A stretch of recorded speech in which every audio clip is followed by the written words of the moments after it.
Mourir à la fête des pères.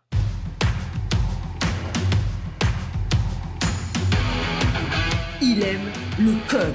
Il faut que la communication soit codée, mais de façon claire et transparente. La rigidité, c'est pas pour nous. Mon nom est Francis Parent-Valquette et vous écoutez le Sandro Show. Mais le plus important, c'est qu'il est bélier. Dimanche dernier, c'était la fête des pères et j'ai eu une pensée pour ma mère qui était morte 5 ans auparavant à la fête des pères. Si tu as connu ma mère ou si tu as entendu quelques brefs d'informations dans le podcast sur elle, c'est une femme que j'aime, que j'adore, ne me méprends pas. Ce que je vais dire va sembler un petit peu étrange, mais c'était quelqu'un de quand même mal commodé. Là, on parle de fait, OK? On va enlever le côté émotionnel.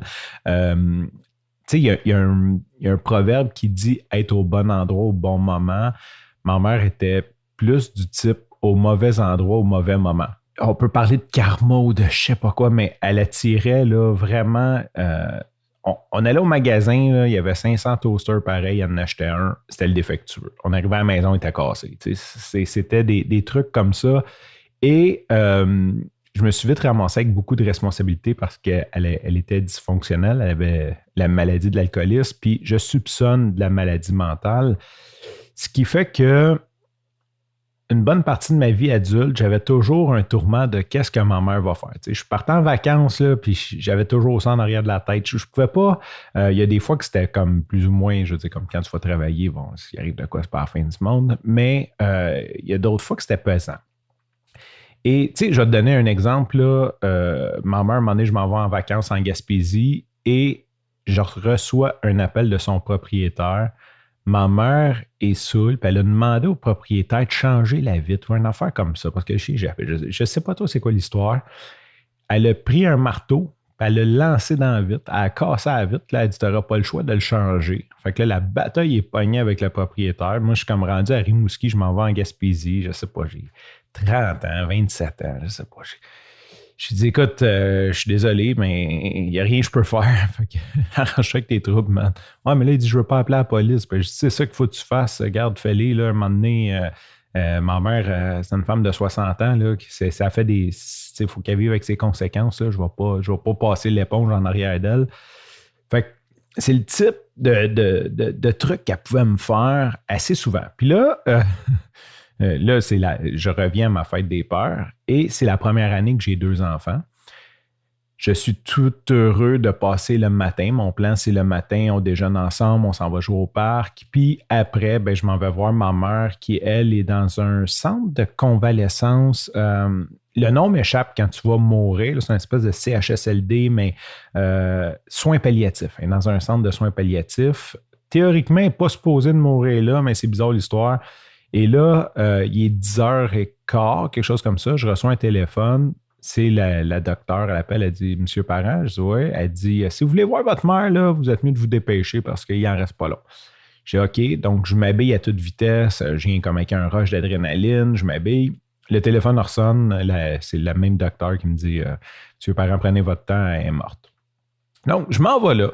Et là, tout ce que j'avais en tête, puis c'est un petit peu ça, le thème du podcast, c'est « Tabarnouche, t'es mal commode. Il a fallu que tu me gosses. » Tu sais, tu pouvais pas partir un lundi matin tranquille ou juste le samedi avant. Tu sais.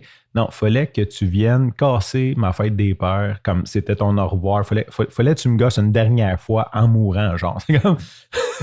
C'était ça un petit peu mon mindset. Je m'en vais là. Puis je vais raconter quelque chose parce que ça peut peut-être être utile pour des gens si nos parents vieillissent toutes. Puis peut-être que tu n'es peut-être pas conscient de ça. Quand je suis arrivé là, au téléphone, la dame me dit « Prenez votre temps, on a une salle froide si jamais vous n'avez pas le temps. Puis, tu sais, il faut, en tout cas, prenez votre temps, venez chercher votre mère, vous pourrez vous occuper des papiers demain, blablabla. » OK. J'arrive là, j'étais avec ma mère qui est décédée. Bon, bien sûr, je pleure un peu, je la regarde, j'y jase un peu, mais je fais mes adieux. Puis là, ça cogne à la porte, bien sûr. Fait que là, il y a comme une madame qui vient, puis elle me dit, elle dit oui. Elle dit à quelle heure qu'elle va partir? Je sais pas. Là, l'autre madame me dit que vous aviez une chambre froide, là, que je pourrais m'occuper de ça demain. Elle dit non. Elle dit, il faut qu'elle soit partie à 3 heures, il faut libérer la chambre. Je fais, OK. Puis il est comme midi.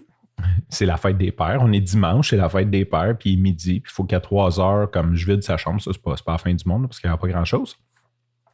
Et je m'en vais là, puis ce que je dis, c'est OK, fait que je prends mon téléphone. Heureusement qu'en 2017, on avait des téléphones intelligents avec l'Internet connecté parce qu'eux n'avaient aucune ressource. Il n'y avait pas de salon funéraire, quoi que ce soit. Donc, en 3 heures, 2 heures et demie, moi, je suis supposé de disposer d'un cadavre puis faire un déménagement.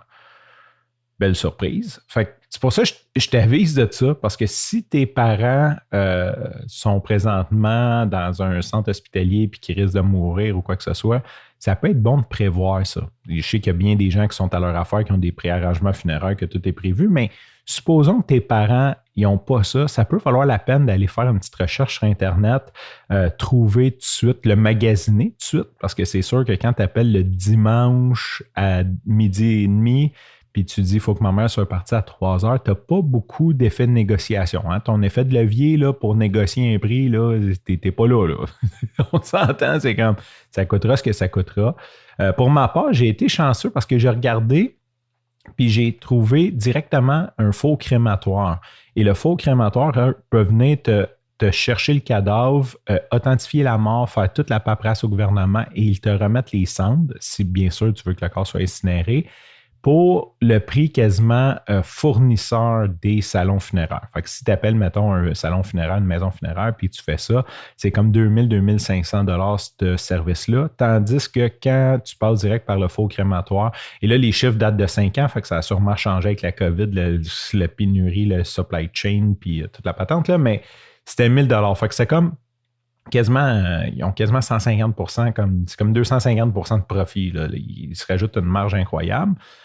Fait que j'avais été, je ne vais pas dire chanceux, je vais dire smart. J'avais regardé un petit peu, j'avais quand même pris un petit peu de temps malgré tout pour rechercher.